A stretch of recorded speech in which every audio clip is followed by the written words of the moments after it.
Join us now, National Economic Council Director Hassett. Great to have you on, Kevin. Hasn't been that long, but I see you a lot around, and I always wish it was with us, but we understand. we understand you've got a lot to say. I'll tell you, the thing I'd like to start with, we get so excited about pending deals when we keep hearing by, last time it was, I think, by Wednesday we were going to have 2 or 3 big deals. And they don't come. Wouldn't it be better to just wait or something? Why does nothing, like India? We were sure India, we were going to hear about India. Can you update us on that? Or maybe you shouldn't update us, because then we start getting our hopes up and then nothing ever happens.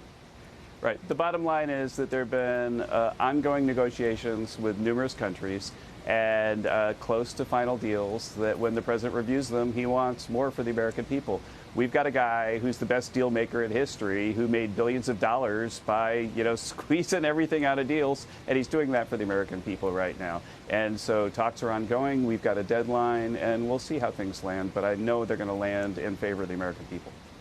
CPI tomorrow, Kevin, and a day doesn't go by where we don't wonder collectively where the tariff effect is. And maybe August 1st things get more more interesting, and if people don't come to the table and more things happen. But at this point, we haven't seen the negative impacts either with inflation really or the labor market of tariffs. Why is that? Is it because shelter has been a tailwind as costs come down, or oil prices? Why is it that we haven't? Is it still coming, or is it never coming? No. The bad effect on inflation. The biggest, most interesting data item in this place, Joe, is the fact that the CEA put out a report, Council of Economic Advisors, that showed that import prices into the U.S. are dropping, actually dropping during all this. And my theory as an economist of why that is that Americans, because of President Trump's leadership, have recognized that when they buy an American product, they not only get perhaps a better product, certainly a better product most of the time, but they're also making their community stronger. And so there's, I think, a lot of patriotism in the data. The bottom line is people prefer American products. And so, therefore, the demand for imports has gone way down so much that even with what tariffs have been there, where people would say, oh, they might increase prices at least a little bit, we've seen prices going down. The other factor, don't forget, is that if we have a trade deficit year after year after year with a country, then by definition, they're supplying stuff to us inelastically. And so if you have an inelastic supplier and you put a tariff on them, then the inelastic supplier bears the tariff.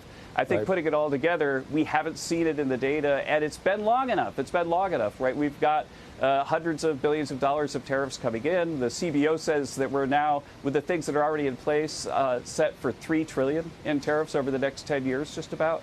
And all of that, and we haven't seen big market responses. In fact, the market's been going up. We haven't seen inflation responses. And we've got all that tariff revenue coming in. Imagine if we had a tax hike of that scale, how much upset there'd be. I talk about that. Yeah, I talk about that a lot. Everybody that hates the tariffs can't wait to raise taxes, but this doesn't count as raising any money. It's really, it's weird. You mentioned we have deficits, so we don't like countries we have trade deficits. We got a surplus with Brazil. And I won't say I immediately said that we shouldn't be using tariffs for all these different reasons, and Bolsonaro, whatever we're using it for, because sanctions aren't the same as tariffs. I understand that. You're supposed to have a legitimate reason or emergency reason for it. But what about that? What about using tariffs for anything that you decide you want to do to try to modify some other country's behavior? What if people start doing that to us with things they don't like that we do? Look, the president has made it clear that there are a couple of national emergencies. There's a national emergency with fentanyl, and there's a national emergency because of the persistent trade deficit. And one of the problems with Brazil is, well, Brazil is transshipping Chinese goods. I mean, it's not a big stretch at all to think about where are the goods going to go with the sort of 50-ish% tariff that we currently have on China. And so I think the president's right to draw a line in the sand. And again, we'll see what happens with the negotiations between now and August. Hey, Kevin, so should the Federal Reserve Hey, it's good to see you. Should the Federal Reserve be working with the administration's plans or goals, or should it operate independently?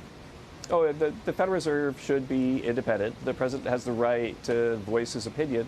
And the bottom line is that the Federal Reserve has been very, very wrong on this tariff issue. They've been saying it's going to cause inflation, saying it's going to cause inflation. And they've done that while the European Central Bank has been cutting rates a lot because inflation appears, by everybody's standards, to be just about under control.